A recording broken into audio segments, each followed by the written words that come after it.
Speaker, I'm raising this issue so that the leader of government business will provide clarity and certainty to an important matter of public interest and for purposes of the Ghanaian economy and fiscal consolidation. Mr. Speaker, Order 1602 provides, maybe I should just read one.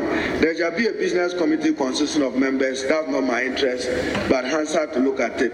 It shall be the function of the committee subject to Order 53, Order of Business, to determine the business of each sitting and the order in which it shall be taken.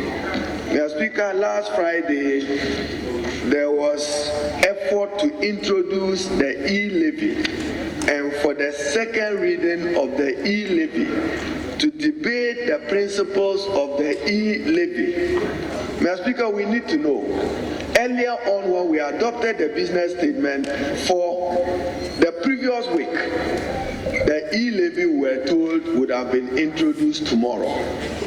Now we get it introduced on Friday. And then today, as I watch the order of business pursuant to Standing Order 53, I do not see anything relating to the E-Levy. Mr. Speaker, on this important matter, there can be no surprises.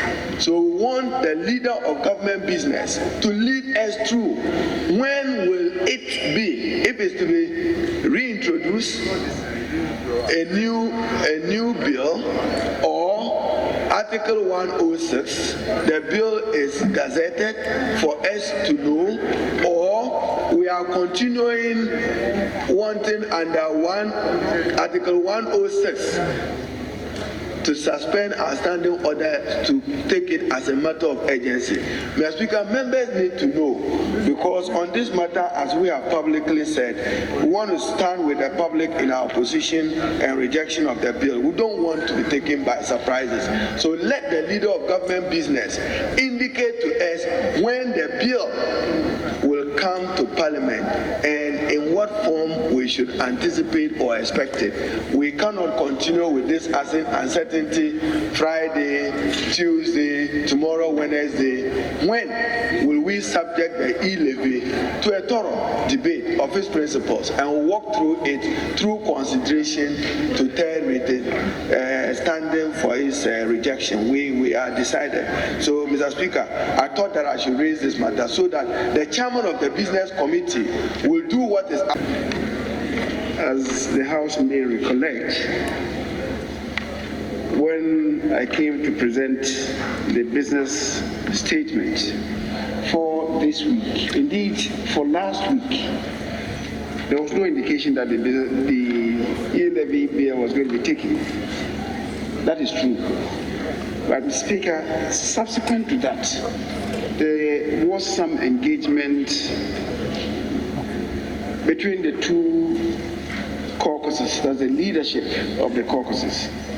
And it was determined that the E-Levy bill would be introduced in the House last week, Friday. The Speaker, at the Speaker's conclave, we further had the discussion.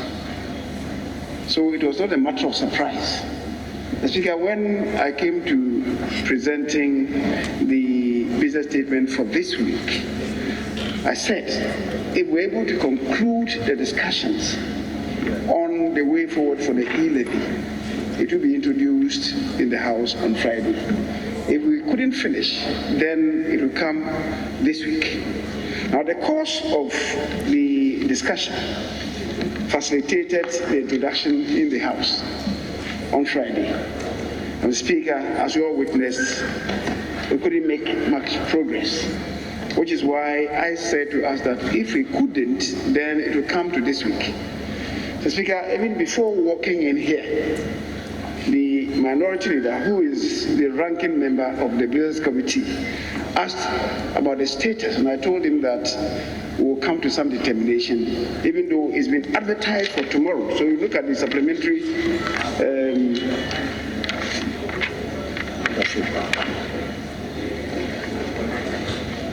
water paper today. The Speaker, you will see the provisional order paper.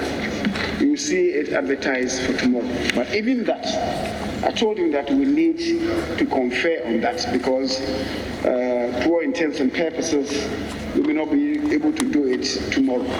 So he asked whether that was an assurance, and I said to him that that is double assurance, that certainly it will not come off tomorrow, but we'll determine when together. I have given you that assurance. So it's not as if anybody wants to spring any surprise. It will have to be decided on, and I will signal him, and then we agree on a common date.